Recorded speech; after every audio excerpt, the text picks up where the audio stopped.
শুনতে পারছি না আর দেখতেও পারছি না। একটু পর একজন ছেলেটাকে নিয়ে চলে গেল। সবাই আস্তে আস্তে চলে গেল।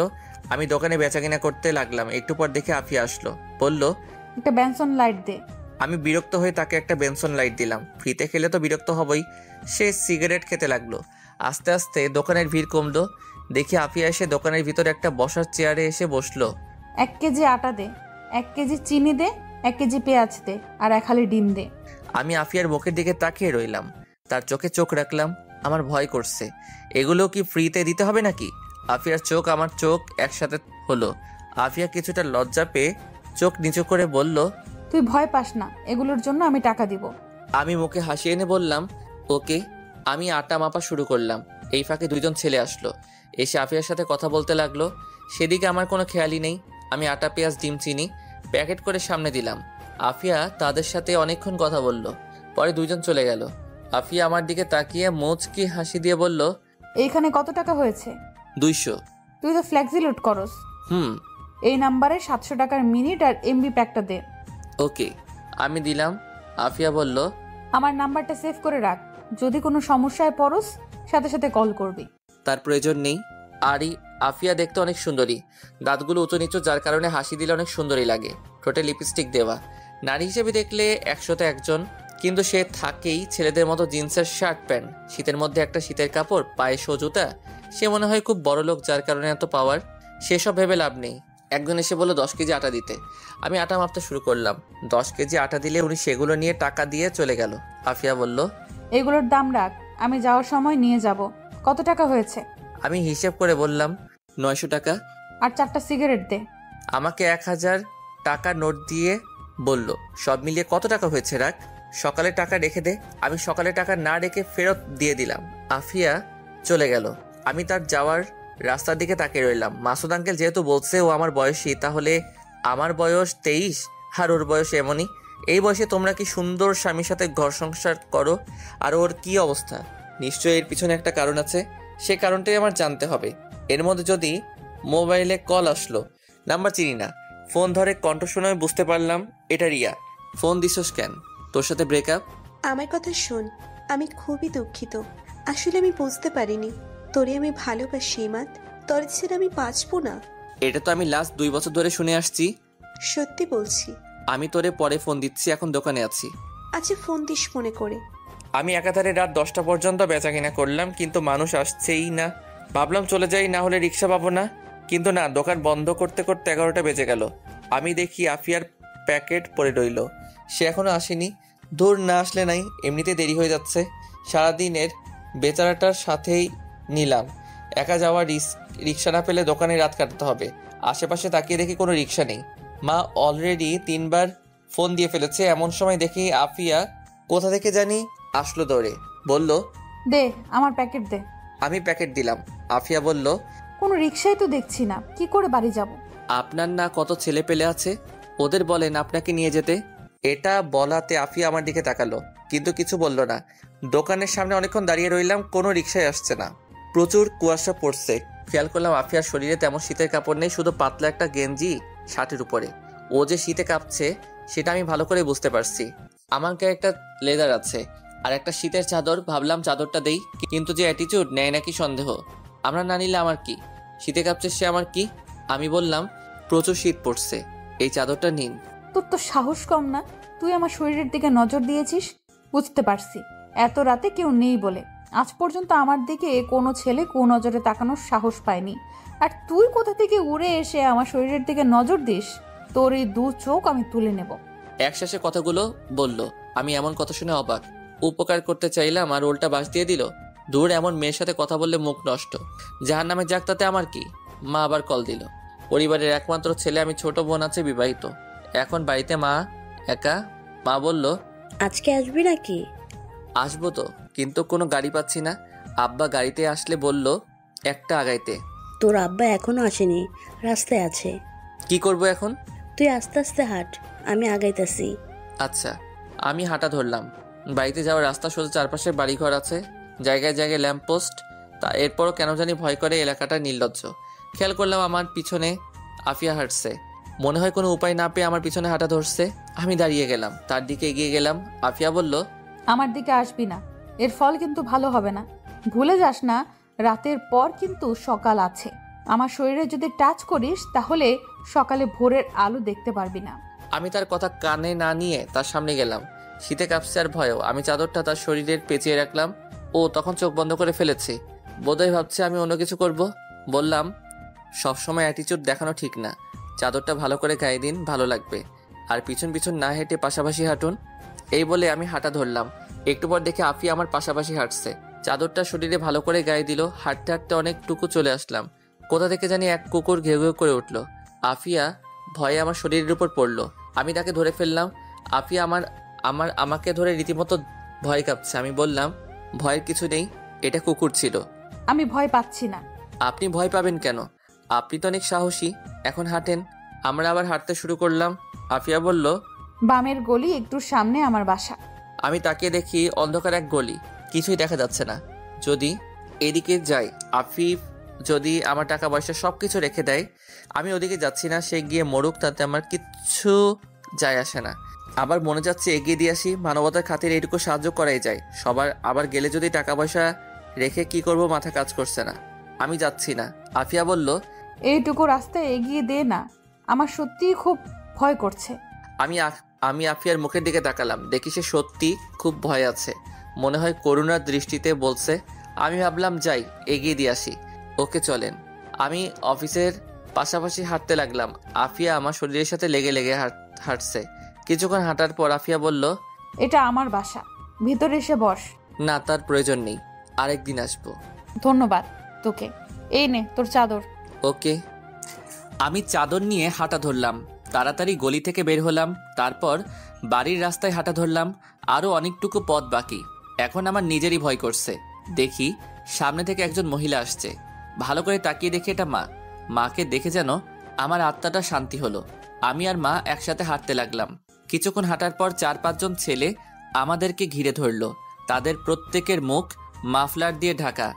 এক মুখোশধারী বলল, যা আছে সবকিছু দিয়ে দে। মা ভয় পেয়ে আমার পিছনে লুকালো। একজন এসে আমার পকেটে হাত দিতে লাগলো। আমি ছেলেটার হাতে ধরে ফেললাম। একজন পিছন থেকে চা পাতি বের করলো। মা ভয় পেয়ে বলল, যা আছে সবকিছু দিয়ে দে। আমি ছেলেটার হাত ছেড়ে দিলাম। ছেলেটা আমার পকেট থেকে মোবাইল নিয়ে গেল। আরেক পকেট থেকে দোকানের টাকা বের করলো। 20,000 টাকার মতো ছিল। ওইটা পেয়ে তারা চলে যেতে লাগলো। পিছন থেকে মোবাইল ঢিল দিয়ে সবগুলো দৌড়ে পালালো। মা সেখানে কাঁদা শুরু করলো। আমি মাকে উঠিয়ে বাড়িতে নিয়ে আসলাম। মা কেঁদে কেঁদে বলল, ওইখানে কত টাকা ছিল? 20,000। সব শেষ, আমাদের সব শেষ। আমার কিছু বলার নেই। যে চাপাতি বের করছিল একটা কোপ দিলে বাঁচার কোনো সম্ভাবনা নেই। আমি মাথায় হাত দিয়ে বসে রইলাম। সারাদিনের বেচাকেনা এক নিমিষেই শেষ। একটু পর আব্বা এলো। আমাদের এই অবস্থা দেখে আব্বা বলল, কি হয়েছে তোদের মুখের এই অবস্থা কেন? মা কেঁদে কেঁদে আব্বাকে সবকিছু বলল। আব্বা শুনে মাথায় হাত দিয়ে বসলো। বলল, আমার তোরে আগেই সতর্ক করা উচিত ছিল, আমার তোরে আগেই সতর্ক করা উচিত ছিল। আমি কিছু না বলে আমার রুমে চলে আসলাম। এসে শুয়ে রইলাম। ভাবতে লাগলাম এটা কে করলো। এই এলাকা চলে আফিয়ার কথায়। এলাকায় কিছু হলে সেটা অবশ্যই আফিয়া জানবে। তার মানে এই কাজ সম্পূর্ণ আফিয়ার। কিন্তু সে তো আমার সাথেই ছিল। ওকে তো আমি নিজেই বাড়িতে পৌঁছে দিলাম। সকালে কি আফিয়াকে জিজ্ঞেস করতে হবে। এমন সময় দেখি রিয়ার কল। এমনিতেই মাথা গরম হয়ে আছে, আবার রিয়ার কল ধরলে আরও মাথা গরম হবে। আমি ফোন কেটে দিলাম। রিয়া আমার আগের কলেজের বেস্ট ফ্রেন্ড। আস্তে আস্তে দুজন দুজনকে ভালোবেসে ফেলি। ওই কলেজ থেকে ইন্টার শেষ করি। তারপরেই এখানে এক কাছের কলেজে ভর্তি হই। যদিও তখন বাড়ি থেকে আসতাম, কিন্তু এইখানে বাড়ি করার এইখান থেকে গিয়েই ক্লাস করি। মাঝে মাঝে অধিকাংশ সময় দোকানেই কাটাই। আমি এখন অনার্স 3rd ইয়ারে আছি। যখন রিয়া শুনেছে আমি এখানে চলে আসছি, তখন রিয়া আমাকে দোষারোপ করছে। ও বলে কিনা আমি তাকে ব্যবহার করছি। অথচ আজ পর্যন্ত আমি রিয়ার হাত ধরার সাহস পাইনি। মাকে রিয়ার কথা বলছিলাম, কিন্তু মা তেমন গুরুত্বই দেয়নি। এর দ্বারা বোঝা যায় এসব আরও পরে হবে। একে তো এই এলাকাটা একদম নির্জন, মানুষগুলো কেমন যেন। খেয়াল করলাম কেউ কারোর সাথে প্রয়োজন ব্যতীত কথা বলে না। দোকানটা এক চৌরাস্তার মোড়ে পড়েছে। আরও একটা 2টা দোকান আছে, তার মধ্যে থেকেই আমাদের দোকানটাই বেশি বেচাকেনা হয়, কারণ আমাদের দোকানটা অনেক পুরাতন। দাদির মুখ থেকে শুনেছিলাম আব্বা প্রথমে এই দোকানের কর্মচারী ছিল। দোকানের মালিকের একমাত্র মেয়ে ছিল আমার মা, কিন্তু আমার নানা অকালে মৃত্যুবরণ করেন। যাওয়ার আগে আব্বাকে এই দোকান আর আমার মাকে দিয়ে যায়। পরে আব্বা মাকে বিয়ে করে বাড়িতে নিয়ে আসে। এত বছর নানার বাড়ি খালি পড়েছিল। দাদি মারা যাওয়ার পর আব্বা নানার বাড়ি আবার নতুন করে এবং আমরা এই জায়গায় চলে আসি। রাতে আর ঘুমাতে পারিনি। সকালে গেলাম আফিয়ার বাড়িতে, গিয়ে দরজায় টোকা দিলাম। কিছুক্ষণ পর আফিয়া দরজা খুলল। আফিয়া আমাকে দেখে অবাক হয়ে জিজ্ঞেস করলো, এত সকালে তুই? আফিয়া এই শীতের মধ্যে একটা হাতা কাটা গেঞ্জি পরা আর পাতলা একটা প্লাজো পরা, চুলগুলো উস্কো খুস্কো হয়ে আছে। আমাকে দেখে তাড়াতাড়ি ওড়না দিল গলায়। পায়ের দিকে তাকাতেই আমার সারা শরীরে শিরশির করে উঠল। পায়ের নখগুলো নেল পালিশ দেওয়া। আমি বললাম, আমার টাকা ফেরত দেন। কিসের টাকা? গত রাতে যে ছিনতাই করছেন ওই টাকা। আফিয়া যেন আসমান থেকে পড়লো আর বলল, আমি কি করে তোর টাকা ছিনতাই করতে পারি? তুই তো আমাকে এখানে দিয়ে গেলি, আমি কেন তোর টাকা নিতে যাব? এলাকায় কিছু হলে সবকিছুই আপনি জানেন, আপনি সব সমাধান করেন। আমার 20,000 টাকা ছিনতাই হয়েছে গত রাতে আপনাকে দিয়ে বাড়ি যাওয়ার সময়। এখন আপনি বলছেন আপনি কিছুই জানেন না। আজ পর্যন্ত আমাকে এই অপবাদ দেওয়ায় কেউ সাহস পায়নি। আমার সাথে কথা বলতে এলে 10 বার ভেবে নেয়। একটা ফোন দিলে তুই আমার ঘর থেকে জীবিত বের হতে পারবি না। গত রাতে একটু উপকার করেছ বলে এই ভেবে নিস না আমি তোকে হেল্প করব। গত রাতে উপকার করছিস বলে এখনো তোকে কিছু বলিনি। চুপচাপ এখান থেকে চলে যা। যাবই তো, আমি কি এখানে থাকবো নাকি? মনে রাখেন, এই টাকা নিয়ে আপনারা শান্তি মতো মরতেও পারবেন না। তোর নাম জানি কি? মোহাম্মদ ইমাদ। ইমাদ, তোর লাস্ট ওয়ার্নিং দিচ্ছি, আর একটা কথা না বলে এখান থেকে চলে যা। আমি তার বাসা থেকে চলে আসলাম। খেয়াল করলাম ওর বাসায় শুধু ও একা, তার কি মা বাবা কেউ নাই? আমি নিশ্চিত টাকাটা সেই নিছে। আমি মুখটা কালো করে সেখান থেকে চলে আসলাম। বাড়িতে এসে নাস্তা করে গিয়ে দোকান খুললাম। আব্বা গতকাল সারাদিন অনেক কাজে ব্যস্ত ছিল। পরে আবার রাতে এই খবর শুনে আব্বার অবস্থা ভালো না, তাই আমাকে বলছে দোকান খুলতে। বোনটারে বলছে বাড়িতে আসতে। আমি দুপুর পর্যন্ত দোকানে বসে বাড়িতে আসলাম। আব্বা গিয়ে দোকান খুললো। আমি বিকালের দিকে দোকানে গেলাম। সন্ধ্যার কিছুক্ষণ পর আব্বা বাড়িতে চলে গেল। আমাকে বলল আগেই বাড়ি চলে যেতে। আমি 9টা পর্যন্ত দোকানে বসে আস্তে আস্তে দোকান গোছাইতে শুরু করলাম। কেন জানি না মনে হলো রিয়াকে কল দেই। আমি কল দিলাম, কল ধরলো। কেমন আছো? ভালো, তুমি? কি বলবা বলো। আমার ভালো লাগে না কিছু। আমি তোর বাড়িতে চলে আসব। পাগল নাকি? এখানে আসলে কি লাভ হবে? আমি কিছু জানি না, আমি আসতেছি। দেখ, পাগলামি করিস না, এখানের জায়গাটা ভালো না, এখানে আসিস না। আসবো না তো কি করব? অলরেডি আমাকে দেখতে আসছে। আমি এখানে কোনোভাবেই থাকবো না। এখন আমি কি করব?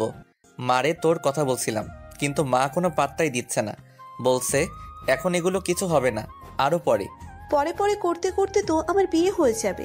তুই কি আমাকে সত্যি ভালোবাসছো? দেখি আফিয়া এসে দোকানে দাঁড়ালো। ভালোবাসি। তাহলে তোর ভিতরে কোনো ফিলিংস নাই কেন?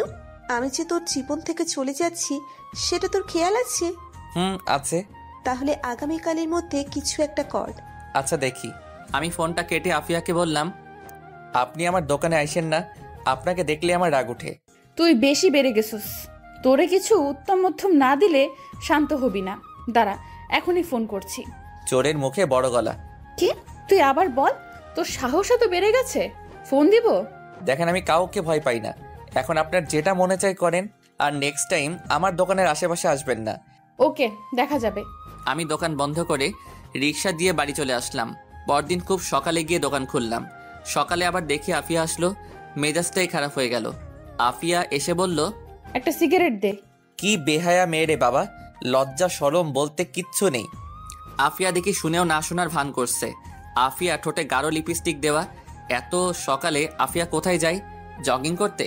কিন্তু সে তো অত মোটাও না, যেখানে মনে চায় সেখানে যাক। আমি আফিয়ার মুখের দিকে তাকালাম এবং তার চোখে চোখ রাখলাম। সেও আমার চোখে চোখ রাখলো, কিন্তু সে বেশিক্ষণ আমার চোখে চোখ রাখতে পারলো না।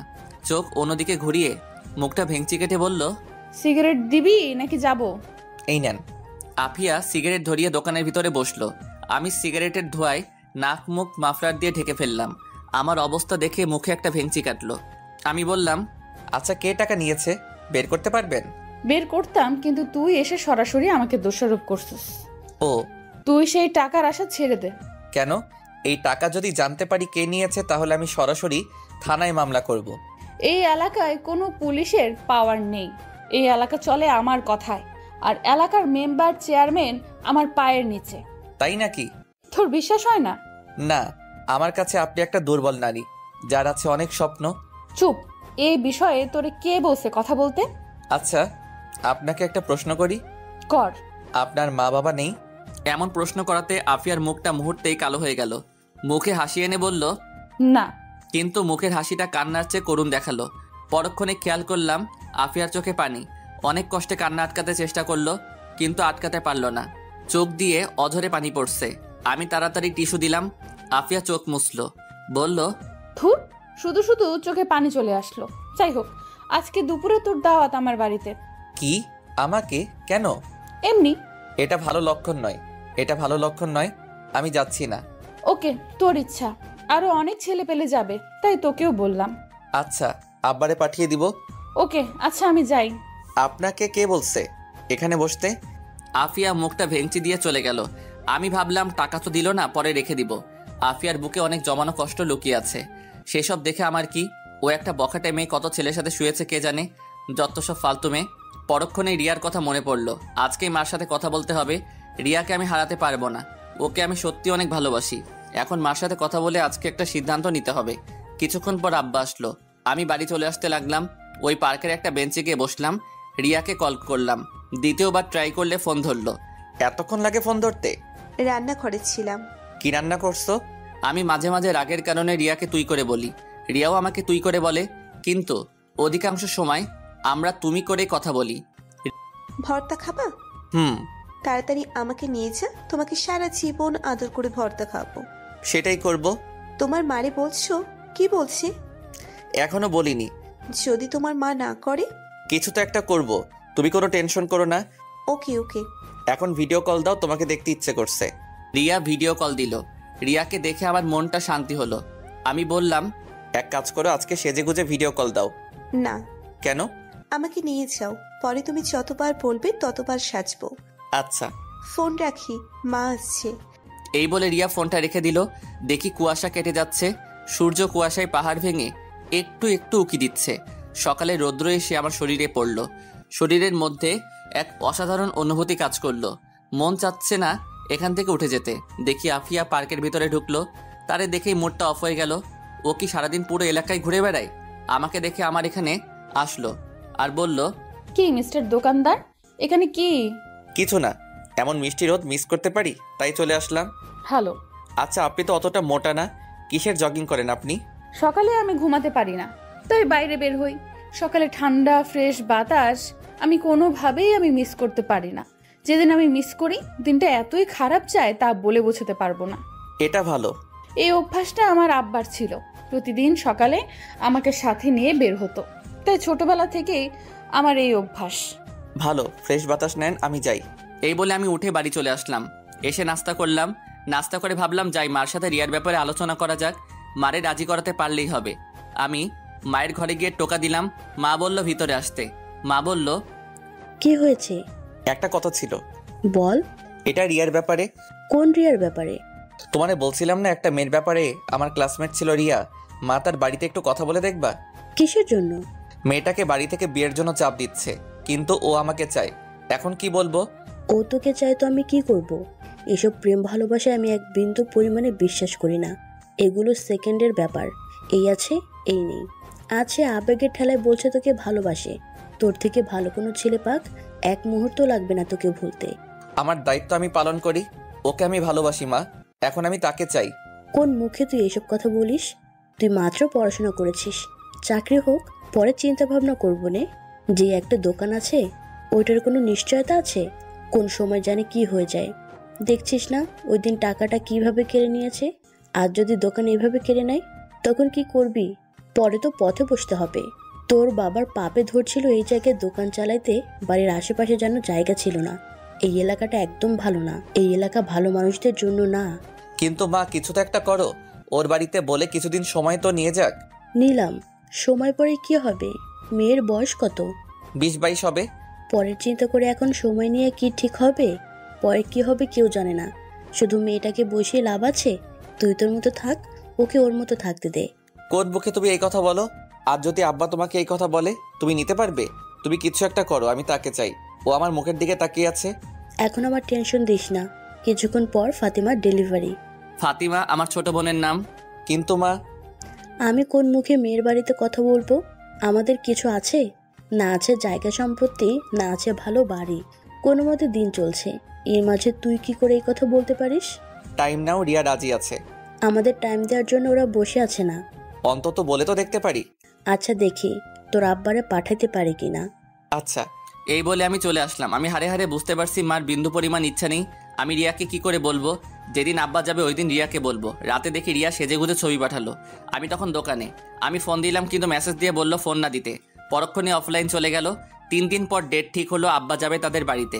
আশ্চর্যের বিষয় হলো 3 দিনে একবারও রিয়াকে ফোনে পেলাম না, অনলাইনে আসলো না। অবশেষে রিয়ার মার মোবাইলে কল দিলাম। তখন রিয়া কল ধরলো। কণ্ঠ চিনে বুঝতে পারলাম।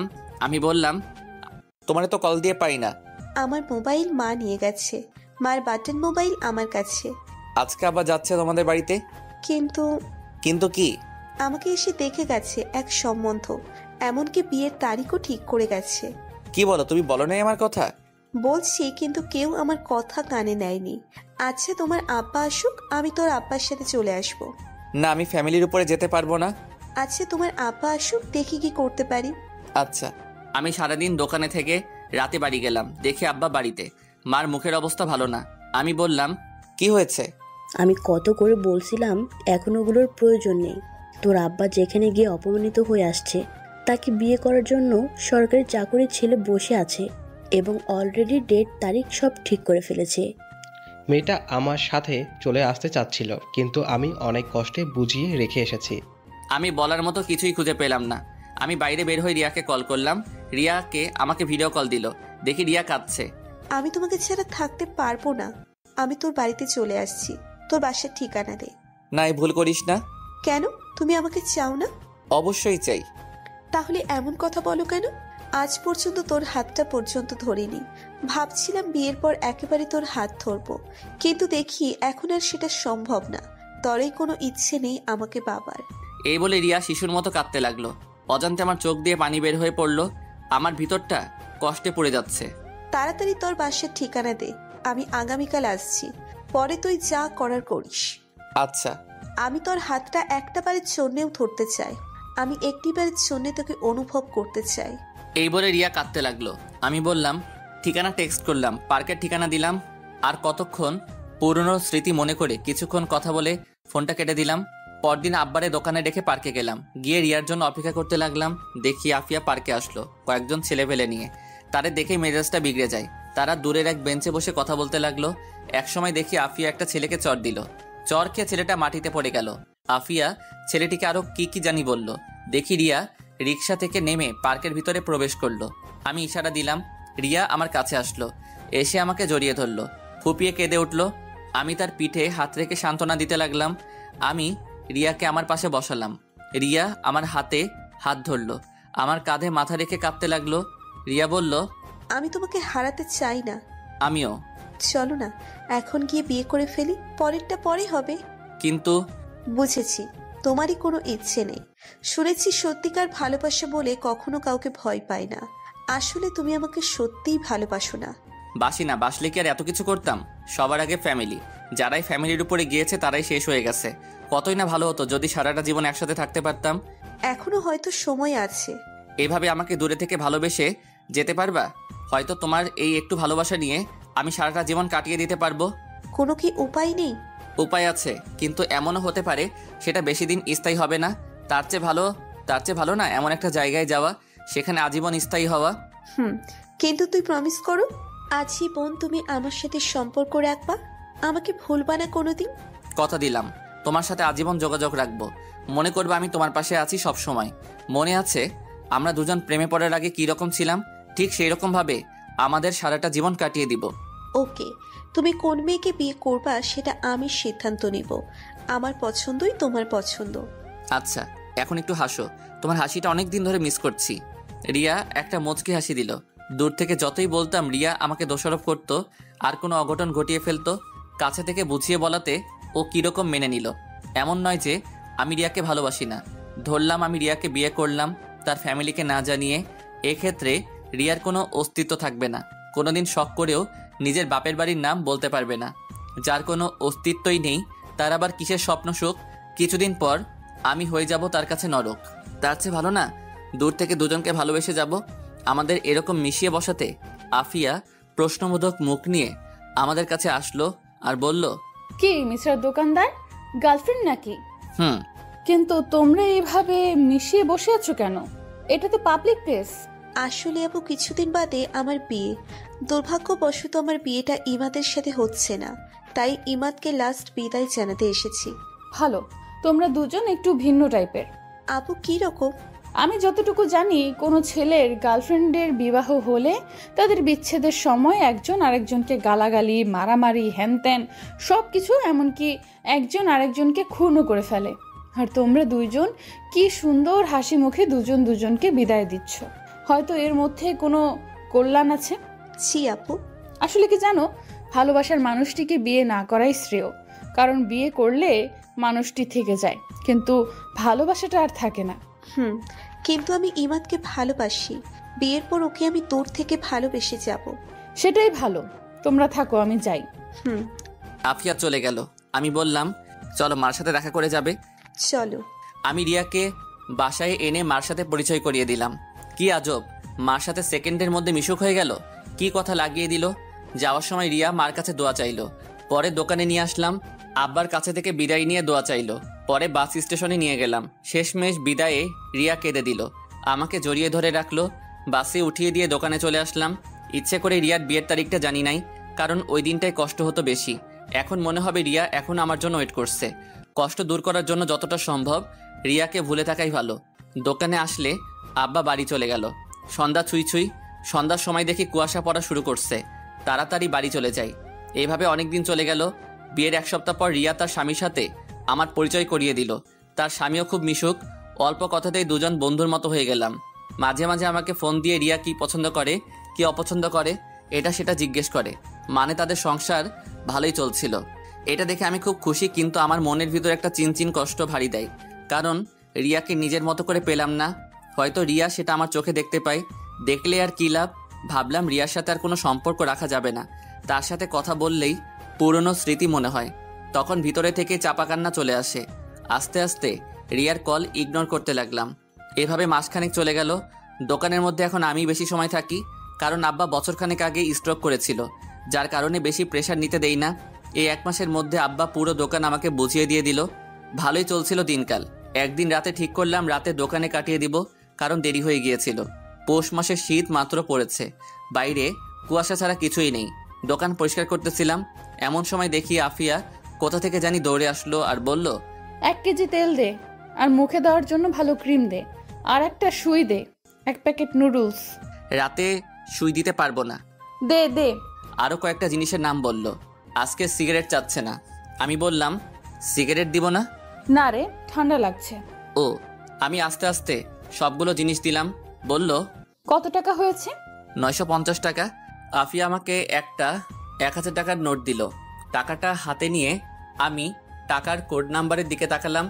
আমি সবসময় কারো কাছ থেকে বড় টাকার নোট পেলে অথবা দিলে আমি কোড নাম্বারটা দেখে নেই, যাতে উনি অস্বীকার করতে না পারে অথবা জাল বলে ঝামেলায় ফেলতে না পারে। ওই দিন আফিয়া একটা 1000 টাকার নোট দিয়েছিল। ওই দিন আমি কোডটা ভালো করে রেখেছিলাম, কারণ আফিয়া এমনিতে তেরা টাইপের মেয়ে। কিন্তু খেয়াল করে দেখলাম ওই দিন যে টাকা দিয়েছিল সেই টাকার লাস্টের কোড আর আজকের টাকার লাস্টের কোড এক। ওই দিন টাকা ছিনতাই হয়ে গিয়েছিল, সেই ছিনতাই করা টাকার মধ্যে আফিয়ার দেওয়া ওই টাকাটা ছিল। দুর্ভাগ্যবশত আফিয়া আজকে আমাকে এই টাকাটা এনে দিল। তার মানে ওই দিন ছিনতাইটা আফিয়া করছিল, হয়তো সে করেনি, অন্য কাউকে দিয়ে করিয়েছে। মহান আল্লাহর কি লীলা খেলা। আফিয়া বলল, কি এত দেখছিস, আমাকে বিদায় কর, বাসায় যেতে হবে। বাসায় তো যাবেন, তার আগে আমার কিছু প্রশ্নের উত্তর দিন। তাড়াতাড়ি বল। চেয়ারে বসেন, দরকার হলে আমি এগিয়ে দিয়ে আসবো। আফিয়া চেয়ারে বসলো। আমি বললাম, মনে আছে মাসখানেক আগে বলছিলাম আমার 20,000 টাকা ছিনতাই হয়ে গিয়েছিল? মনে আছে। এর আগের দিন রাতে আপনি আমার কাছ থেকে কিছু টাকার মাল কিনেছিলেন। আপনি যে 1000 টাকার নোট দিয়েছিলেন ওই টাকাটা ছিনতাই হওয়া টাকার মধ্যে ছিল, কিন্তু আজকে এই 1000 টাকা ওই দিন আপনার দেওয়া 1000 টাকা। আমি যদি বলি এক, এটা কি আপনি বিশ্বাস করবেন? না, বিশ্বাস করব না। কেন বিশ্বাস করবেন না? ওই দিন আপনার দেওয়ার টাকার কোড আজকে এই টাকার কোড সম্পূর্ণ এক। আফিয়া তার চোখগুলো বড় বড় করে তাকালো। আমার এই কথা শুনে আফিয়া হতভম্ব হয়ে গেছে। কি বলবে কিছু বুঝতে পারছে না। তোতলাতে তোতলাতে বলল, আমি কিছু জানি না, আমি কিচ্ছু জানি না। আর ওই দিনের টাকার কোড আর আজকের টাকার কোড এক, এটা বললেই আমি বিশ্বাস করব? আপনি বিশ্বাস করতে বাধ্য। প্লিজ আফিয়া, আমার টাকাটা দিয়ে দেন। আমি তোর টাকা নেইনি। ওকে, না, আপনি নিয়েছেন। আমি নেইনি। আপনি নিয়েছেন, না হলে ওই দিনের টাকার কোড আর আজকের টাকার কোড এক কেন? আপনি ছাড়া তো অনেক মানুষ আছে, তাদের কাছে তো টাকাটা যেতে পারতো, আপনার কাছেই কেন? স্বীকার করেন। যা, আমি নিয়েছি, এখন কি করবি কর, তুই আমার কিছুই করতে পারবি না। কি নির্লজ্জ মেয়ে! প্লিজ আমার টাকাটা ফেরত দিয়ে দেন। তোরে একটা টাকাও দিব না। এখন দেখি তুই কি করিস। এই আমি উঠলাম। আমি তার কিছুই করতে পারবো না, এটা আমি ভালো করেই জানি। আব্বা জানলে আব্বাও কিছু করতে পারবে না, তার চেয়ে ভালো তাদের না জানানো। টাকার আশা আমরা আরও অনেক আগেই ছেড়ে দিয়েছি। এখন দেখি আফিয়াকে ফাপড় টাপড় দিয়ে কিছু নিতে পারি কিনা। জানি কিছুই করতে পারবো না। আমি বললাম, দেবেন না? না, দিব না। আমি ভাবতেছি আফিয়ার দুর্বল জায়গায় আঘাত করব। না থাক, মেয়েটাকে কাঁদিয়ে লাভ নেই, ওকে দেখা যাক। আফিয়া বাইরে তাকিয়ে দেখে কোনো গাড়ি নেই। আফিয়া বলল, বাসায় যাবি না? না, আজকে দোকানে থাকবো। এখন আমি কি করে বাসায় যাব? আমার দিকে তাকিয়ে মুচকি হাসি দিয়ে বলল, একটু এগিয়ে দিবি? ধুর, আপনি কে? আপনাকে চিনি না, বের হন দোকান থেকে। টাকা চুরি করে বলে, আবার বড় বড় কথা বলে। আপনার মতো মেয়েরা লাস্টে মানুষের লাত্তি উষ্টা খেয়ে মরে। এমন করতেছিস কেন? একটু হেল্পই তো চাইছিলাম। ওই দিন তো আপনার হেল্প করেছিলাম, ওল্টা আমার পিঠে লাথি মারলেন। এলাকায় অন্য কেউ ছিল না? আসলে আমি জানতাম না ওরা তোর টাকা ছিনতাই করেছে। পরদিন সকাল পর্যন্ত আমি জানতাম না। তুই যখন আমার সাথে রাগারাগি করে চলে গিয়েছিলি, পরে আমি খোঁজ নিয়ে জানতে পারি তোর টাকা ছিনতাই করেছে। পরে ভাবলাম তোর কাছে ছোট হয়ে লাভ কি, তার চেয়ে ভালো না জানানো। অনেক ভালো কাজ করছেন, এখন দোকান থেকে বের হন। ইমাদ, সরি। সরি আমি বুঝি না, আমি টাকা ফেরত চাই। 20,000 টাকা কামানো খুব কষ্ট। চোররা টাকার মর্যাদা কি বুঝবে? আফিয়ার মুখটা মুহূর্তের মধ্যে কালো হয়ে গেল। মনে হচ্ছে লজ্জায় কি বলবে কিছুই বুঝতে পারছে না। আমি আমার টাকা ফেরত চাই। এখন যেটা করার দরকার আমি সেটা করব। খেয়াল করলাম আফিয়ার চোখের কোণে পানি জমে গেছে। ধপ করে চেয়ারে বসে পড়ল, হাত দিয়ে মুখ থেকে ফেললো। কিছুক্ষণ পর আফিয়া তার মোবাইল দিয়ে বলল, এই নে তোর টাকা, এখন প্লিজ আমাকে বাসায় এগিয়ে দে। মন থাকলে আর জীবনেও তোর দোকানে মুখ দেখাবো না। টাকা ছিনতাই করে আবার অভিমান দেখায়, তাতে আমার কি? আমি আফিয়ার হাত থেকে মোবাইল নিলাম। মোবাইল দেখে আইফোন 12। মোবাইল দেখে আমি অবাক। আফিয়া আইফোন 12 চালায়, এটা যেন আমি বিশ্বাস করতে পারতেছি না। চালাইতে পারে, পাবলিকের টাকা মেরে মেরে খায়। যাই হোক, 20,000 টাকার বেশি উঠে যাবে, সেটা আপনার ইচ্ছা। এখন আমাকে বাসায় দিয়ে আয়। পারবো না। প্লিজ। ওকে। আমি দোকান তালা মেরে বের হলাম। আফিয়া আমার সাথে ঘেসে ঘেসে হাঁটছে, মনে হয় ভয় পাচ্ছে। আফিয়ার শরীর থেকে মিষ্টি একটা গন্ধ ভেসে আসছে। কিছুক্ষণ হাঁটার পর আফিয়ার বাড়িতে পৌঁছালাম। আফিয়া বলল, ভেতরে এসে বস। না থাক, আমি যাই। ভেতরে আয়। আফিয়ার জোরাজোরিতে ভিতরে ঢুকলাম, গিয়ে সোফায় বসলাম। বাড়িটা তেমন বড় না, একতলা ছাদ, রুম 3টা। রুমগুলো আসবাবপত্র দিয়ে ভরপুর, অনেক সুন্দর করে সাজানো ঘরটা। কিছুক্ষণ বসে রইলাম, খেয়াল করলাম আফিয়া রান্নাঘরে যেন কি করছে, খাওয়ার জন্য কিছু তৈরি করছে। খিদাও লাগছে। কিছুক্ষণ পর আফিয়া নুডলস রান্না করে নিয়ে আসলো, আমার সামনে দিয়ে বলল, নে খা। খাবো না। আরে খা, আমার সাথে তোর ঝামেলা মিটমাট, এখন তাড়াতাড়ি খেয়ে নে। ওকে। আমি নুডলস খাওয়া শুরু করলাম। মুখে দিয়ে আমি যেন আকাশ থেকে পড়লাম। এত স্বাদ, এত স্বাদ কি করে হতে পারে? আমার খাওয়া সব থেকে বেস্ট নুডলস। আমি 1 প্লেট খেয়ে আরেকটু নিলাম। নুডলসকে পানি খেলাম, ভাবলাম একটু প্রশংসা করি। আমি বললাম, এত স্বাদের নুডলস আমি জীবনেও খাইনি, সত্যি এটা অনেক ভালো ছিল। সত্যি, আজ অনেক দিন পর আমি একজনকে নিজ হাতে রান্না করে খাওয়ালাম। তাহলে উঠি, এখন আমাকে এগিয়ে দিবে কে? আমি। পরে আমাকে এগিয়ে দেবে কে? এই বলে হাসতে লাগলো। আমি বললাম, তাহলে যাই। সাবধানে যাইস। আমি হাঁটা ধরলাম। আস্তে আস্তে হাঁটতে হাঁটতে দোকানে চলে আসলাম। এসে দোকান বন্ধ করে ভিতরে পিছনে খাট আছে, ওইটাই মাঝে মাঝে থাকি, সেখানে শুয়ে পড়লাম। অনলাইনে আফিয়ার মোবাইল বিক্রি করে দিলাম 50,000 টাকা। বলছে পরদিন টাকা দিয়ে মোবাইলটা নিয়ে যাবে, বাকি 30,000 টাকা আফিয়াকে ফেরত দিয়ে দিব। সকালে খেয়াল করলাম কে জানি দোকানে শার্টের আওয়াজ করছে। এই শীতের মধ্যে উঠতে একটু ভালো লাগছে না। আমি শীতের কাপড় পরে শার্টার উপরে উঠাইলাম। দেখি আফিয়া, দেখি এখনো তেমন একটা আলো ফোটেনি। আমি বললাম, এত সকালে কি? দোকান আরো পরে খুলবো।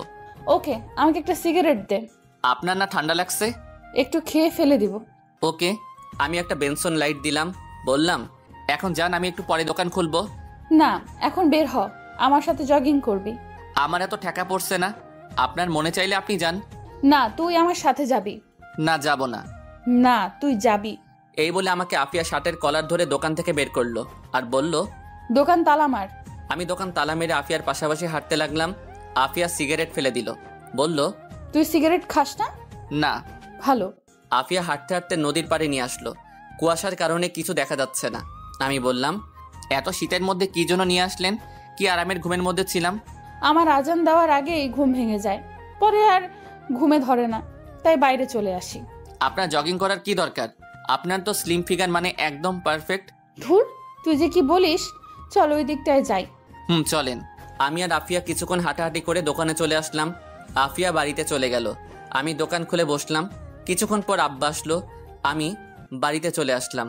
এসে খাওয়া দাওয়া করে আবার দোকানে যেতে লাগলাম। রিক্সা দিয়ে আফিয়ার বাড়ির রাস্তায় মোড়ে এসে দেখি আফিয়া দাঁড়িয়ে আছে। আমাকে দেখে থামতে বলল। রিক্সা থামালো। আফিয়া বলল, মামা, আমিও যাব। আরে আপনি কি করে উঠবেন? ভাই, আপনি অন্য রিক্সা নিয়ে চলে যান, আফা যেখানে যাবে আমি দিয়ে আসি। আরে কি বলেন, আমাকে দোকানে দিয়ে আসেন। আফিয়া হেসে বলল, অসুবিধা নেই, আমরা শেয়ার করে বসছি। আরে না, আপনিই যান, আমি অন্য রিক্সা দিয়ে আসছি। চুপচাপ বসো, আমার হাত ধরো। এই বলে আফিয়া তার হাত বাড়ালো। আমি অনিচ্ছা সত্ত্বেও আফিয়ার হাত ধরে টান দিয়ে আমার পাশে বসালাম। আমাদের দুজনকে এভাবে দেখে মানুষ আর চোখে তাকাতে লাগলো। আমি লজ্জায় মুখ ঢেকে ফেললাম। কিছুক্ষণের মধ্যেই দোকানে পৌঁছালাম। দুপুরের খাবার নিয়ে এসেছি। আমি আসলে আব্বা চলে গেল। আফিয়া আরও আগেই নেমে গিয়েছে। ঘন্টাখানেক পর দেখি আফিয়া আমার দোকানের পাশে দাঁড়িয়ে কয়েকটি ছেলের সাথে কথা বলছে। তার মধ্যে দোকানে একটা মেয়ে কাস্টমার আসলো।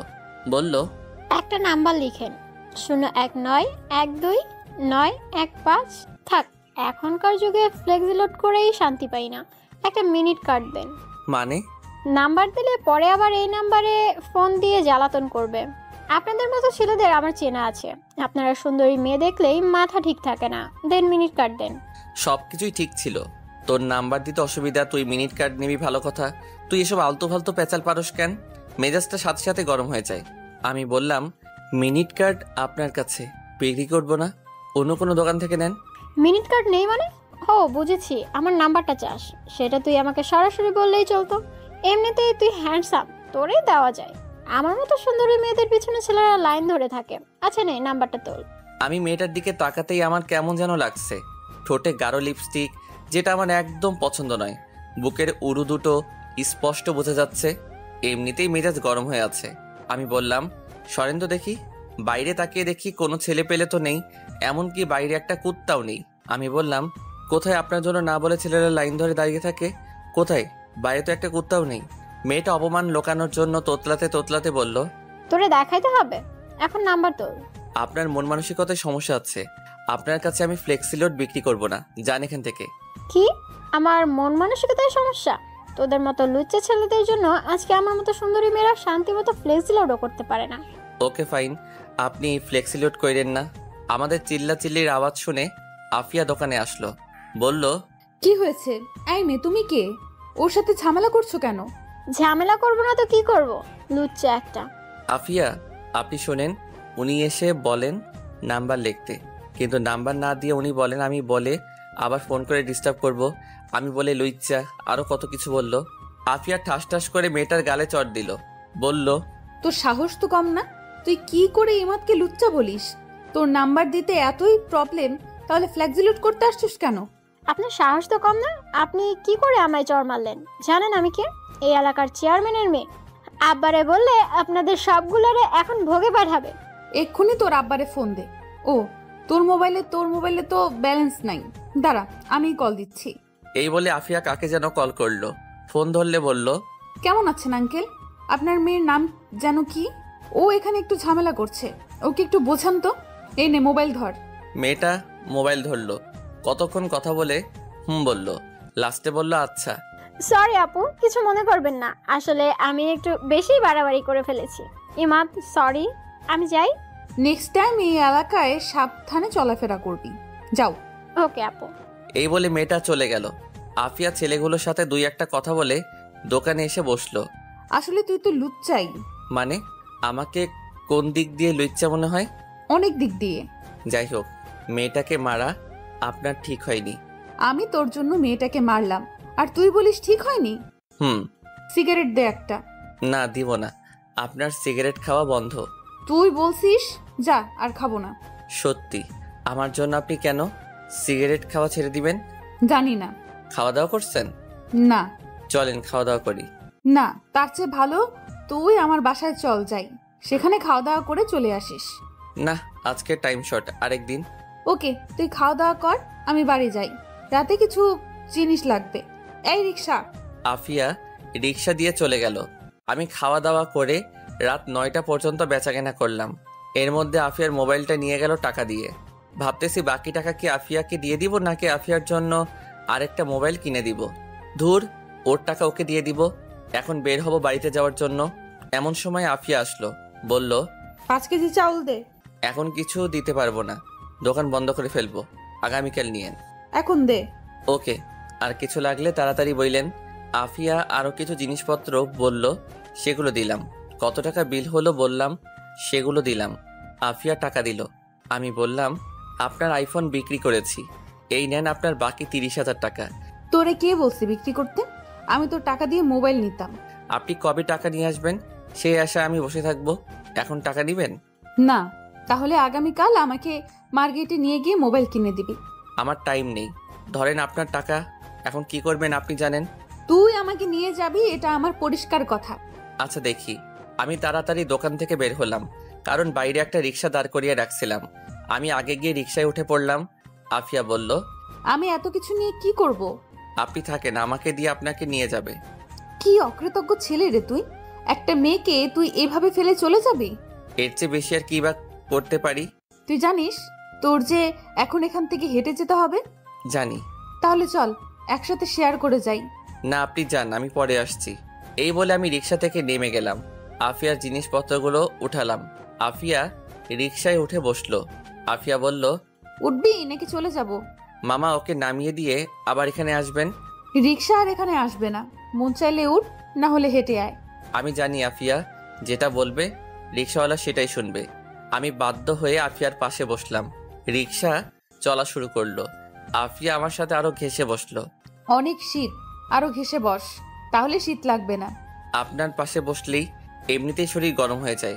আফিয়া আমার হাতের মধ্যে নিজের নরম উষ্ণ হাতটা রাখলো। আমি আফিয়ার দিকে তাকালাম, চারদিকে অন্ধকার। আফিয়া আমার হাত শক্ত করে ধরে আমার সাথে আরো ঘেঁষে বসলো।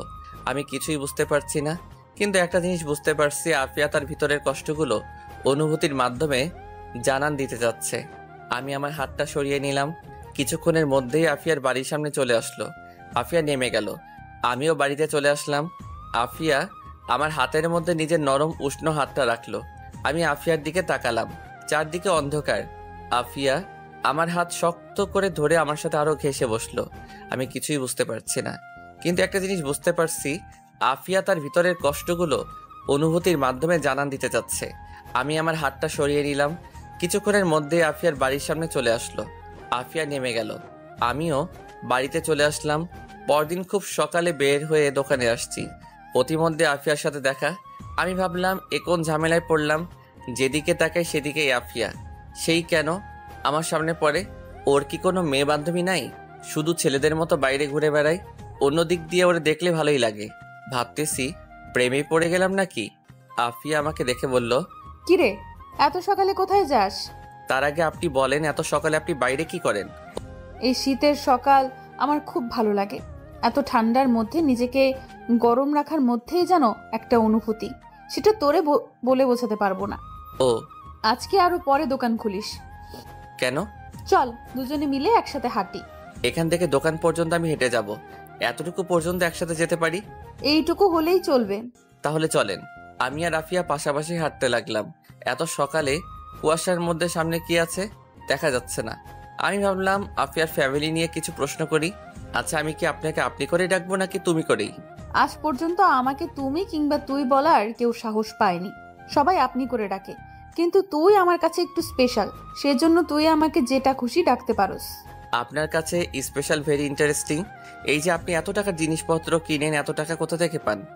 তোর দোকান থেকে কিনি তো, সেজন্য তুই আমাকে এত প্রশ্ন করতেছস।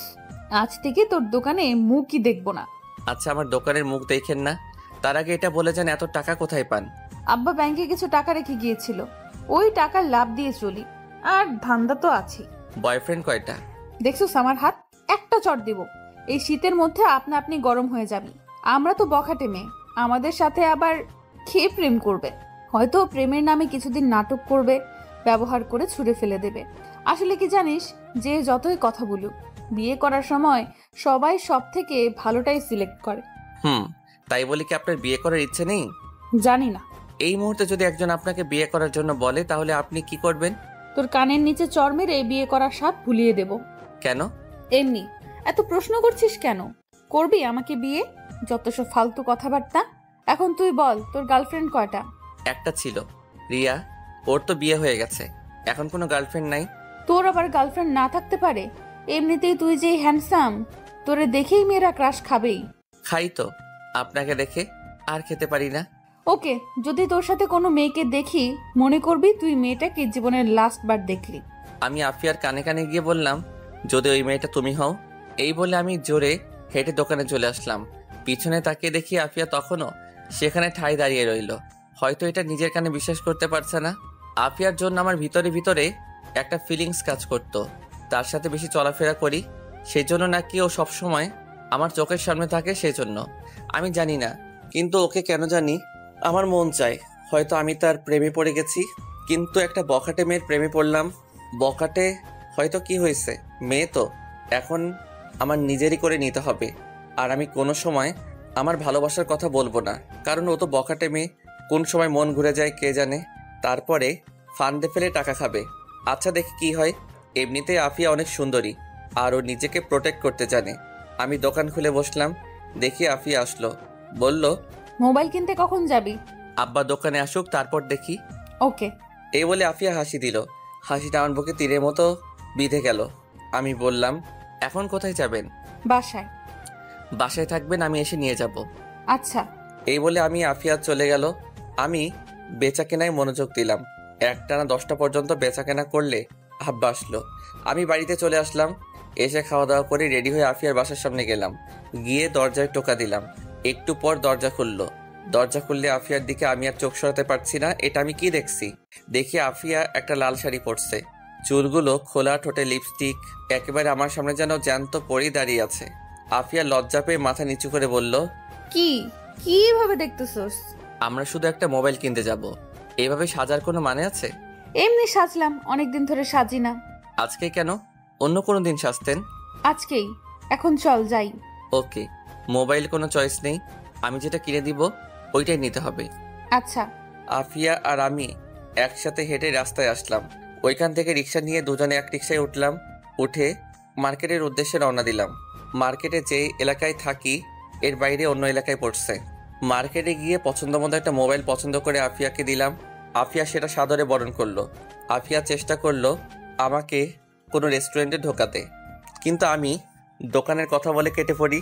রিক্সা নিয়ে আসছি, দেখি 2-1টা ছেলে আমাদের রিক্সা আটকালো। ছেলেটা বলল, কেমন আছেন আফিয়া আপু? ভালো। তোরা কেমন? আপনি আমাদের দিকে তাকান না, কি করে ভালো থাকবো? অন্য একটা ছেলে বলল, কি আপু, নতুন ভাতান নাকি? মানে? কিরে, রাতে কত দিস? আমাদের তো টাকা পয়সা আছে, আমাদেরও মন চাই করতে। ইদানিং দেখছি আফিয়া আপু সুন্দরী হচ্ছে। আমি রিক্সা থেকে নেমে একটাকে কষিয়ে চড় দিলাম, আরেকটা আমাকে মারতে আসলো। আমি তাকেও কষিয়ে চড় দিলাম। দুজনে চড় খেয়ে আমাকে বকতে লাগলো। আমি বললাম, ওই মামা রিক্সা টান দেন। আমি গিয়ে রিক্সায় উঠলাম। রিক্সায় উঠলে আফিয়া কাঁদতে লাগলো। বলল, আমি কি করছিলাম তাদের? এত খারাপ কথা কি করে বলতে পারলো? ওরা ওদের কথা বলছে, তুমি তাদের কথায় কান দিও না। না, ওদের একটা শিক্ষা দিতেই হবে। এই বলে কাকে জানিয়ে কল করলো। কিছুক্ষণ কথা বলল। বুঝলাম ও ছেলে দুটোকে ধরে আনতে বলছে। আফিয়া বলল, জানিস, কেউ কাউকে সম্মান করে না, সবার কাছ থেকে সম্মান আদায় করে নিতে হয়। আরে তেমন কিছু না, রাগ করার দরকার নেই। আজ থেকে আমি আর তোর সামনে আসবো না। যেদিন তোর যোগ্য হতে পারবো সেদিন তোর সামনে আসবো। উল্টা আমি তো তোমার যোগ্য না। খারাপের দিক দিয়ে তুই আমার যোগ্য না, কিন্তু ভালোর দিক দিয়ে আমি তোর যোগ্য নই। এসব যোগ্য বাদ দাও। তুমি বাড়িতে চলে যাও, আমি দোকানে যাই। ওকে। আমি দোকানের আগে নামলাম যাতে আব্বা না দেখে। আফিয়া চলে গেল। আমি দোকানে আসলে আব্বা চলে গেল। আমি এক হোটেলে খেয়ে দোকানে বসলাম। সন্ধ্যার দিকে দেখি আফিয়া ওই দুই ছেলেকে ধরে আমার দোকানের সামনে আনলো। সাথে 20-30 জন ছেলে আফিয়ার আগে গজগজ করছে। মনে হচ্ছে এই দুটোকে মেরেই ফেলবে। আফিয়া বলল, বল তাদের আমি কি করেছিলাম? এরকম খারাপ মন্তব্য কেন করছিস? সরি আপু, ভুল হয়ে গেছে, আর জীবনেও এমন হবে না। এখন যেটা করছিস সেটার কি হবে? প্লিজ আপু, মাফ করে দিন। না, তোদের কোনো মাফ নেই। ইমাদ আমার ভাতার। ওই কুত্তার বাচ্চারাও কোন দিক দিয়ে ভাতার মনে হয়? আমার সাথে রাত কাটাতে চাস? এটা বলার সাথে সাথেই আফিয়ার পক্ষের এক ছেলে ওই ছেলে দুটোর মুখে লাথি মারলো। বলল, তুই কোন মুখ দিয়ে এই কথা বের করিস? এখন পর্যন্ত আমরা আপুর দিকে চোখ তুলে কথা বলার সাহস করি নাই, আর তোদের কি সাহস? আপু, এদের আমি কোনোভাবেই মাফ করতে পারবো না। আমি বুঝতে পারলাম ওদের চোখে প্রতিশোধের আগুন জ্বলতেছে। যে কোনো সময় ছেলে দুটোকে মেরে ফেলতে পারে। আমি বললাম, ভাই শুনেন, আফিয়া আপু শুনেন, ওরা দুজন হয়তো না জেনে ভুলে ফেলেছে। আমি খেয়াল করছিলাম তখন তারা দুজন নেশার মধ্যে ছিল, তাই হয়তো ভুলভাল বলেছিল। থাক আপু, মাফ করে দেন। না, ওদের কোনোভাবেই মাফ করব না। ও দুজন জানতো আমি কে। জেনে শুনে ও আমাকে খারাপ মন্তব্য করছে। এই ওদের আমার সাথে রাত কাটানোর স্বাদ মিটিয়ে দে। এটা বলার সাথে সাথে কয়েকজন ছেলে ওদের ধরলো। একজন ছেলে তার কোমরের বেল্ট খুলল। বুঝলাম এখন তাদের বেদম পেটাবে। আমি বললাম, আপু হয়তো তারা ভুল করে ফেলেছে নেশার কারণে, থাক এইবারের মতো মাফ করে দেন। দেখি একজন ছেলে তাকে তাদের দুজনকে বেদম পেটাচ্ছে। আফিয়া বলল, থাম, এইবারের মতো তাদের দুজনকে মাফ করে দিলাম। আর সাবধান করে দে ওই এলাকার প্রত্যেকটা ছেলেকে, যারা তারা সাবধানে চলাফেরা করে। আর এরা দুজন সামনে পড়লেই মাইর হবে। আমি এমাদের কথাই তোদের মাফ করে দিলাম। যা তোরা দুজন। যাওয়ার সময় ছেলে দুটোকে যে যা পারে কিল চল লাথি দিয়ে দিল। আফিয়া সবার উদ্দেশ্যে বলল, রাকিব কোথায়? পিছন থেকে এক ছেলে বলল, বোধহয় সেই রাকিব। জি আপু, বলেন। জিনিয়া কে রে? কুদ্দুস চাচার মেয়ে। তোদের মধ্যে কি চলছে? তেমন কিছু না। জিনিয়াকে বিয়ে করবি? আজকে জিনিয়ার আব্বা আমার কাছে আসছে, তোর কথা বলছে বিয়েটা ঠিক করে দিতে। সমস্যাটা কি? কোনো সমস্যা নেই, কিছু টাকার শর্ট পড়ে। কত? 50,000। আসলে আপু কুদ্দুস চাচার একমাত্র মেয়ে, তাই চাচ্ছে একটু আয়োজন করে বিয়েটা দিতে, কিন্তু টাকার কারণে হচ্ছে না। তোর তো আব্বা নাই। না আপু। এই তোদের প্রত্যেকের মানিব্যাগে হাত দে, দে যত পারস দে। সবাই টাকা দিল, কেউ 1000, কেউ 500, কেউ 300, যে যত পারলো দিল। আফিয়া আমার দিকে তাকালো আর বলল, তুই কিছু দে। থাক, তোরটা আমিই দিয়ে দিচ্ছি। না দাঁড়ান। আমি 1000 টাকা দিলাম। সবার কাছ থেকে টাকা নিয়ে সামনে আরো 2 দোকান আছে, সেখান থেকে টাকা উঠালো। সব টাকা রাকিবের হাতে দিয়ে বলল, এখন গোনার দরকার নেই। 1 সপ্তাহের মধ্যে বিয়ের তারিখ ঠিক করে সবাইকে দাওয়াত দিবি, কেউ যাতে বাদ না পড়ে। এটা যদি না হয় আমাকে জানাবি। ওকে। আর এ হলো ইমাদ, আজ থেকে ও আমাদেরই একজন। সবাই তাকে সম্মান করবি। সবাই তার সাথে হ্যান্ডশেক কর। আস্তে সবাই হ্যান্ডশেক করে চলে গেল।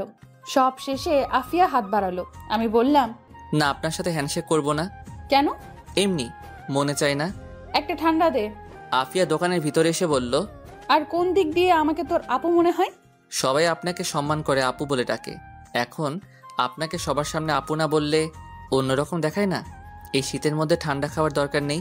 আচ্ছা, একটা ঠান্ডা দে আর সিগারেট দে। এই দুটোর মধ্যে আপনাকে কিছুই দিব না। আফিয়াকে একটা নর্মাল পানি দিলাম। আফিয়া সেটা খেলো। বলল, আজকেই তোর সাথে আমার লাস্ট দেখা। মানে বুঝলাম না। যেদিন তোর যোগ্য হতে পারবো সেদিন তোর সামনে আসবো। আমার যোগ্য মানে কিছুই বুঝলাম না। আমি জানি তুই কিরকম মেয়ে চাস। তুই চাস রিয়ার মতো সরল সোজা মেয়ে, কিন্তু আমি তো সেরকম না। ধরে রাখেন তো, আপনি যেই রকম হন তাতে আমার কিছু যায় আসে না। তোরে আমি ঠকাতে চাই না। বুঝেছি, আপনি ইমোশনাল হয়ে গেছেন, আপনার মাথা ঠিক নাই। এখন বাড়ি যান। এই রিক্সা, আপুকে বাসায় দিয়ে আসো। না, আমি যাব না, আমি তোর সাথে যাব। ওকে, এখন যাও, পরে তোমার সাথে দেখা করব। সত্যি করবি তো? আফিয়া রিক্সায় উঠে চলে গেল। বাঁচলাম। আফিয়া কি আমাকে ভালোবাসে? আমার তা মনে হয় না। তার নিজের মুখ থেকে শুনতে হবে। ভাই 1 বস্তা চাল দেন।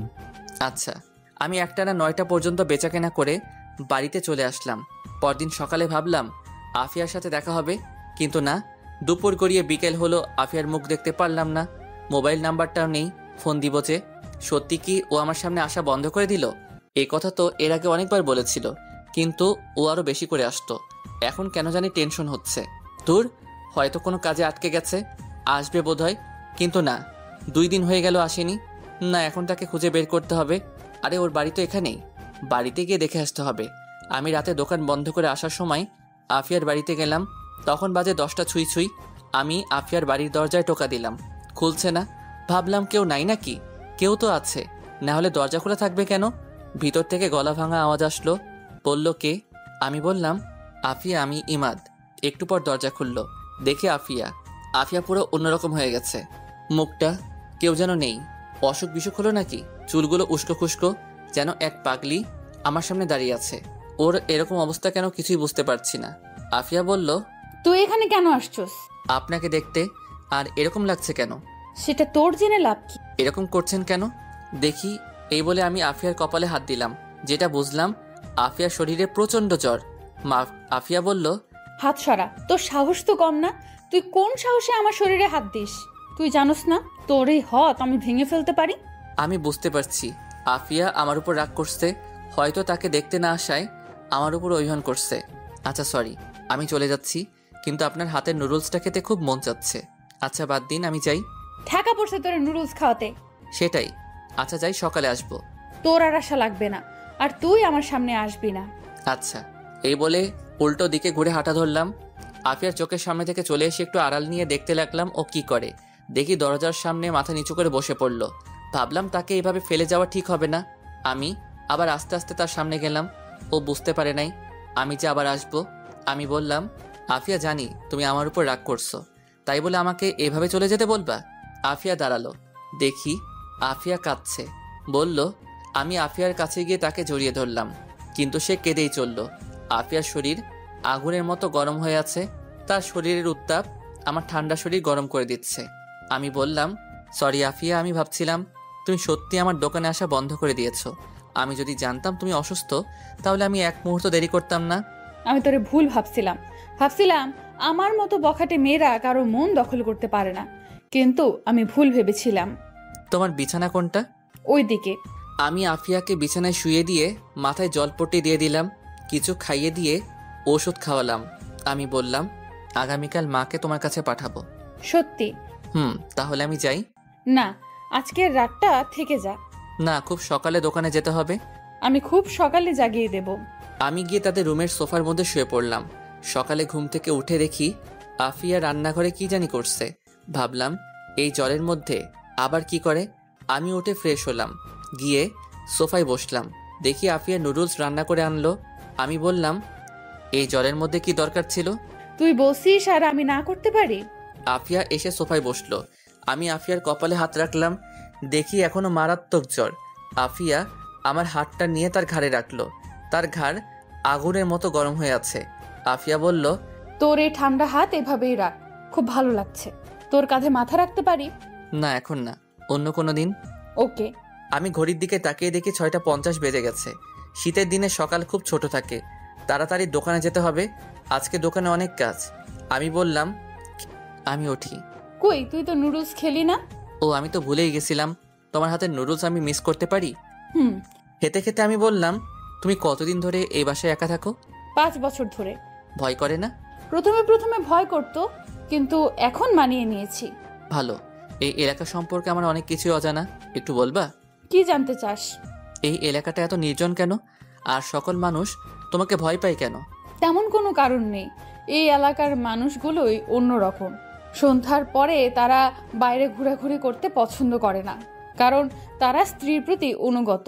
তারা ফ্যামিলিকে সময় দিতে পছন্দ করে। তুই দেখ, পাশের এলাকায় রাত 12টা পর্যন্ত রাস্তাঘাটে প্রচুর মানুষ, এই কারণে এই এলাকাটা নির্জন। দেখলাম এই এলাকার প্রত্যেকটা মানুষের বাড়ি খুব উন্নত, কারণটা কি? এই এলাকার প্রত্যেকটা মানুষ উচ্চ শিক্ষায় শিক্ষিত, আর তারা অল্পতেই সন্তুষ্ট। সেজন্য দেখবি তারা বাইরের কোনো লোক ভাড়া দিতে চায় না। আর এই এলাকার ছেলেরা এলাকার কোনো মেয়েকে পছন্দ করে বিয়ে করে, এটা এই এলাকার অনেক পুরনো নিয়ম। তাই তুই যাদের দেখবি সবাইকে চেনা পরিচিত মনে হবে। বুঝলাম, কিন্তু তোমার এত পাওয়ার কেন? তোমার তো টাকা পয়সা, বাড়ি গাড়ি কিছুই নেই, তাহলে সবাই তোমাকে এত ভয় পায় কেন?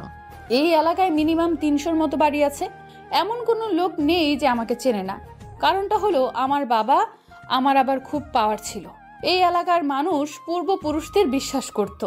এই ধর, আমার আব্বার আগে আমার দাদা, এরকমভাবে আমাদের ফ্যামিলি, তারপর বাবা, বাবার পর আমি, এইভাবেই চলে আসছে। কিছু না থাকলেও তারা আমার কথা শুনতে বাধ্য, কারণ তোরে বলছিলাম না তারা পূর্বপুরুষদের বিশ্বাস করে। এটাই এই এলাকার নিয়ম। কিন্তু আমি যে দেখলাম আপনি মাঝে মাঝে ছেলেদেরকে মারেন, আর আমার টাকা ছিনতাই করছো কেন? ওরা অন্য এলাকার, আমার এরকম কোনো ইচ্ছাই ছিল না। ওদের টাকার দরকার ছিল, তাই তারা করছে। পরে আমি জানতে পারি, পরে ভাবলাম তোর কাছে ছোট হয়ে লাভ নেই, তাই আর তোকে বলিনি। কিন্তু আমি কি জানতাম তুই এত চালাক। আচ্ছা, তোমার মা বাবা কিভাবে মারা গিয়েছে? রোড অ্যাক্সিডেন্টে আব্বা আম্মার সাথে সাথে মারা যায়। আমি এইটুকুর জন্য বেঁচে যাই, তারপরেই আমার এখান দিয়ে মাংস নিয়ে যাই। এই বলে আফিয়া তার কোমরের কাপড় উঠিয়ে আমাকে দেখালো। দেখি সেখানে অনেকগুলো সিঁড়ির দাগ। আমি ঘড়ির দিকে তাকিয়ে দেখি অনেকটা সময় চলে গিয়েছে। আমি বললাম, তোমার সাথে আরো অনেক কথা আছে, কিন্তু আর টাইম নেই, আমি এখন উঠি। আর একটু বস না, আজ পরে দোকান খুলিস? না, আজকে একটু কাজ আছে, অন্য কোনো দিন। আর আমি মাকে পাঠাচ্ছি। ওকে। আচ্ছা, একটা প্রশ্ন ছিল। কর। ধরো এখন আমি তোমার ঘর থেকে বের হলাম, এখন কেউ দেখলো, পরে সে কি ভাববে? কিভাবে বল? ভাববে আমরা দুজন একসাথে এক বাড়িতে কি করছি। আফিয়া উঠে আমার পাশে বসলো আর বলল, কি করছি বল, আর কি ভাববে বল। থাক, কিছু না। না, বল। এই বলে আফিয়া আমার সাথে ঘেসে বসলো। তার শরীরের উত্তাপ আমি টের পাচ্ছি। আমি বললাম, যাচ্ছি, দুপুরে আবার আসবি আর রাতে আসবি। ইস, আমি যেন তার জামাই, রুটিন করে আসতে হবে। এই কি বললি? ওই কি বললি? দাঁড়া, তোরে দেখাচ্ছি মজা। তোমার মজা দেখানোর আগে আমি পালাই। এই বলে আমি আফিয়ার ঘর থেকে বের হয়ে আসি, সোজা দোকানে আসি। 10টা পর্যন্ত দোকানে বসলাম, তারপর আব্বা আসলো, আমি বাড়িতে চলে আসলাম। খাওয়ার সময় মাকে বললাম, আফিয়া নামে কাউকে চিনো? চিনি বোধ হয়, কেন? শিওর করে বলো। চিনি। কে?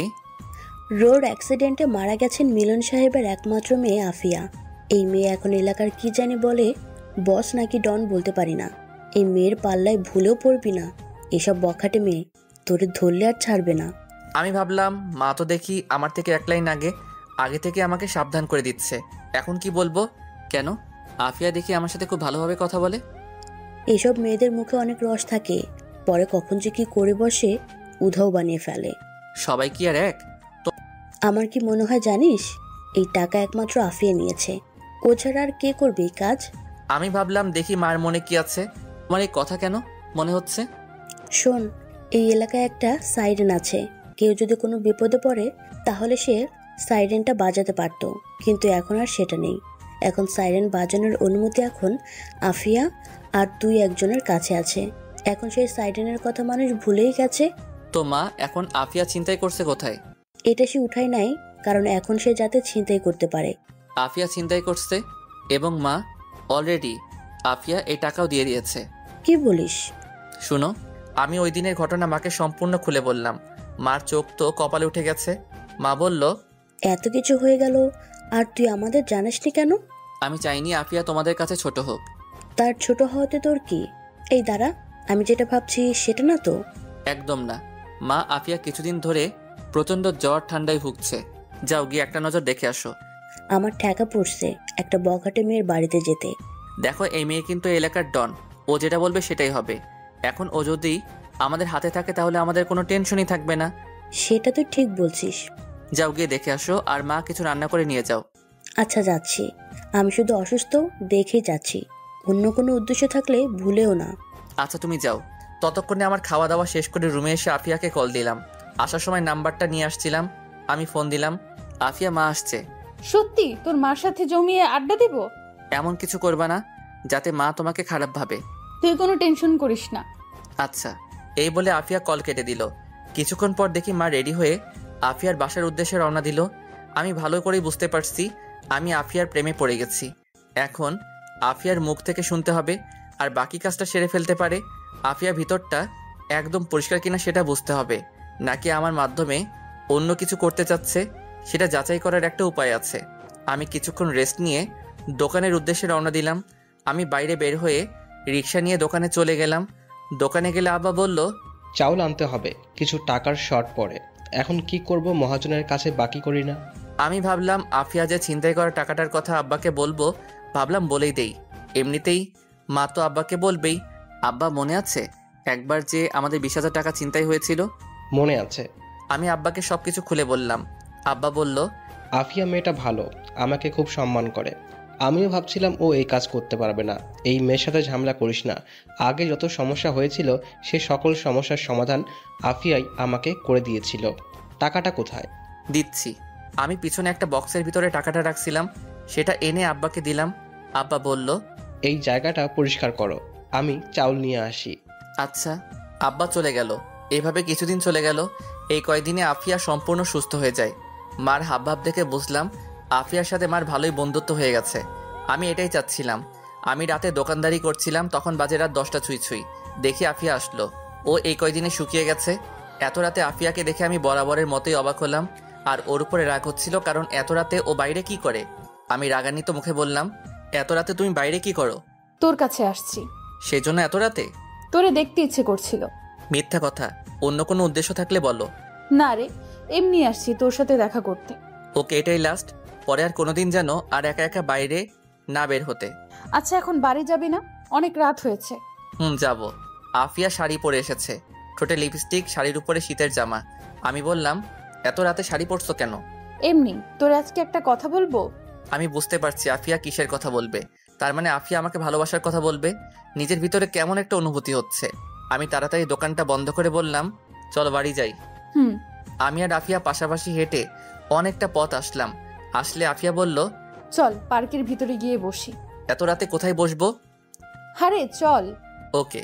আমি আর আফিয়া পার্কের ভিতরে গেলাম। গিয়ে প্রথম বেঞ্চে বসলাম, এক ল্যাম্পপোস্টের নিচে। আমি ভাবলাম আফিয়া বলার আগে আমিই বলে ফেলি আমার মনের কথা। আফিয়া বেঞ্চের মধ্যে বসলো, একেবারে আমার সাথে ঘেঁষে। তুই বস, আমি আসছি। কোথায়? আফিয়া উঠে চলে গেল। মোবাইলের লাইট জ্বালিয়ে সামনে থেকে একটা ফুল ছিঁড়ল। এসে আমার সামনে হাঁটু গেড়ে বসে প্রপোজ করলো। আমি এটার জন্য প্রস্তুত ছিলাম না। আমি ভাবছিলাম আফিয়া হয়তো আরও সময় নেবে, কিন্তু না, সাথে সাথে প্রপোজ করে বসলো। অ্যাকসেপ্ট করবো না কি না, কিন্তু আমি প্রপোজ অ্যাকসেপ্ট করব না। প্রপোজ অ্যাকসেপ্ট করলে হয়তো তার মনের ভিতর কী চলছে সেটা জানতে পারবো না। দেখি আমার না করাতে আফিয়ার রিয়াকশনটা কেমন হয়। যদি দেখি তেমন একটা রিয়াকশন করে নাই, তাহলে বুঝবো ও অন্য কোনো উদ্দেশ্যে আমাকে প্রপোজ করেছিল। আমি না করাতে সেটা ব্যর্থ হয়েছে। আফিয়া বলল, আমি তোমাকে ভালোবাসি ইমাদ। কিন্তু আমি তোমাকে ভালোবাসি না। কি? আমি তোরে ভালোবাসি। আমি তোর জীবনের সঙ্গী হতে চাই। কিন্তু আমি তো তোমাকে আমার জীবনের সঙ্গী হতে বলি নাই। মানে? আমি বিরক্তিকর কণ্ঠে বললাম, মানে তুমি জানো আমি তোমাকে ভালোবাসি না, তোমাকে আমার প্রয়োজন নেই। তুই মনে হয় আমার সাথে মজা করতেছিস। আমি ভাবলাম অ্যাকসেপ্ট করেই ফেলি, শুধু শুধু মেয়েটাকে কাঁদিয়ে লাভ কি। আবার ভাবলাম না, এত সহজে আমি তোমাকে ছাড়ছি না। তোমার ভিতরের কষ্টগুলো আমি শুনতে চাই, তোমার ভিতরে কি আছে সেটাও শুনতে চাই। আমি বললাম, মজা না, সত্যি আমি তোমাকে ভালোবাসি না। তাহলে এতদিন এসব কি ছিল? এত হাসি খুশি, এত কেয়ার, এসব কি সব নাটক? নাটক হবে কেন? তুমি অসুস্থ ছিলে তাই তোমার সেবা করলাম একজন মুসলিম হিসেবে। আফিয়া কেঁদে দিল সত্যি সত্যি। বলল, হিমাত, তোর কথা আমি বিশ্বাস করতে পারতেছি না। তুই আমার মনটা ভেঙে দিচ্ছিস। এর ফল ভালো হবে না। জোর করে মন নিতে পারবেন? তোমরা শুধু একটা বখাটে মেয়ে। কিছুদিন ভালোবাসার অভিনয় করবা, পরে লাথি মেরে ফেলে দিবা। এই প্রথম তোকে মন থেকে ভালোবেসে প্রপোজ করেছিলাম, কত আশা ভরসা নিয়ে। আমি আজ পর্যন্ত কোনো ছেলের হাত পর্যন্ত ছুঁয়ে দেখিনি। ভাবছিলাম যেদিন নিজের পছন্দের ভালোবাসার মানুষটিকে পাবো তারই হাত ছোবো। তোরে দেখার পর মনে হয় আমি পেয়ে গিয়েছি, কিন্তু এখন দেখি আমার ধারণা ভুল। ভুল হতেই পারে। আমি বাড়ি যাই। মনে মনে ভাবলাম, আফিয়া একটু কষ্ট করো, আমিও তোমাকে অনেক ভালোবাসি। আমি দেখতে চাই তুমি কি আমাকে সত্যি ভালোবাসো কিনা। আফিয়া, অল্প কয়টা দিন ধৈর্য ধরো। কুত্তার বাচ্চা, তুই আমার সামনে আর জীবনেও আসবি না। আর আমি দেখব তুই কি করে এই এলাকায় থাকিস। আবার কেঁদে কেঁদে বলল, তুই আমার মনটা ভেঙে দিছস। এর শাস্তি তুই সারা জীবন নিয়ে বেড়াবি। আমি ভাবলাম পালাই এখান থেকে, না হলে আরো কত কি বলে ফেলবে। আমি চলে গেলে আফিয়া বাড়ি যাবে কিভাবে? তোর কি করি? আমি হাঁটা ধরলাম। আফিয়া আমার পিছনে পিছনে হাঁটতে হাঁটতে বলল, এখনো সময় আছে, আমার প্রপোজ একসেপ্ট কর, না হলে কিন্তু ভালো হবে না। আচ্ছা, তুই কোন কষ্টে না করে দিলি? তোরে কি কেউ হুমকি দিয়েছে? শুধু একবার বল, তার আমি পৃথিবী থেকে বিদায় করে দেব। আমার ভালোবাসার মানুষটিকে হুমকি দেয়, সাহস কত বড়! আচ্ছা বুঝেছি, তোর এখনো সিদ্ধান্ত নিতে কষ্ট হচ্ছে।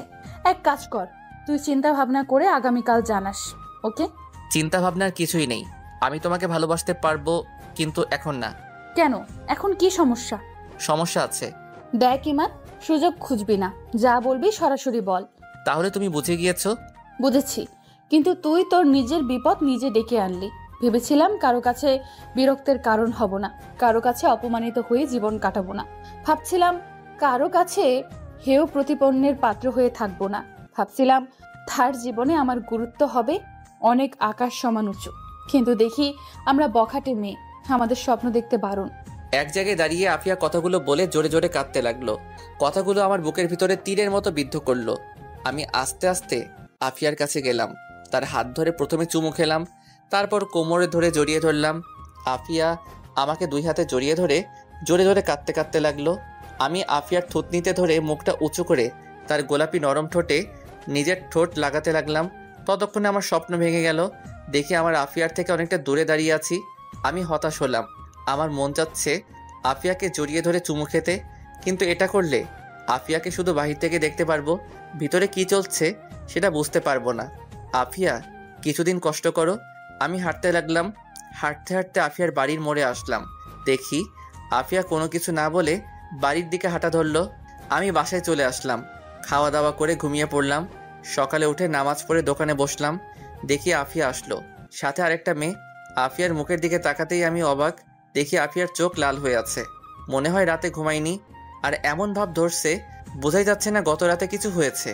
এসে আফিয়া তার পাশের মেয়েটাকে বলল, সোনিয়া, 2টা বেনসন লাইট নে। 2টা বেনসন লাইট দে তো। আচ্ছা। আমি 2টো বেনসন লাইট দিলাম। আমি 2টো বেনসন লাইট দিলে আফিয়া একটা বেনসন লাইট জ্বালিয়ে একটু দূরে চলে গেল। সোনিয়া আমাকে বলল, আফিয়া বলল তোরা নাকি আফিয়া ভালোবাসে, আর তুই নাকি না করে দিয়েছিস। আচ্ছা, তুই কি মাথা মোটা? ও আমাদের সাথে ছোটবেলা থেকে বড় হয়েছে, আজ পর্যন্ত ওকে অন্য কোনো ছেলের সাথে দেখিনি। তোরই সে প্রথমে ভালোবেসেছিল, আর তুই সেটা না করে দিলি। ওর বিরুদ্ধে কি এই এলাকায় টিকতে পারবি না। আমাকে জ্ঞান দিয়েন না। ওর মন আপনার থেকে আমি ভালো বুঝি। তাহলে না করলি কেন? আর সে কি কম সুন্দরী? সে যদি এলাকার কোনো ছেলেকে বিয়ে করার প্রস্তাব দেয়, ছেলেটা চোখ বন্ধ করে বিয়ে করবে। আমি জানি, সব জানি আমি। এখন আপনি যান। সোনিয়া মেয়েটা চলে গেল। দেখি আফিয়া চলে গেল। আব্বা আসলে আমি বাড়িতে আসলাম। গতকাল ফাতিমা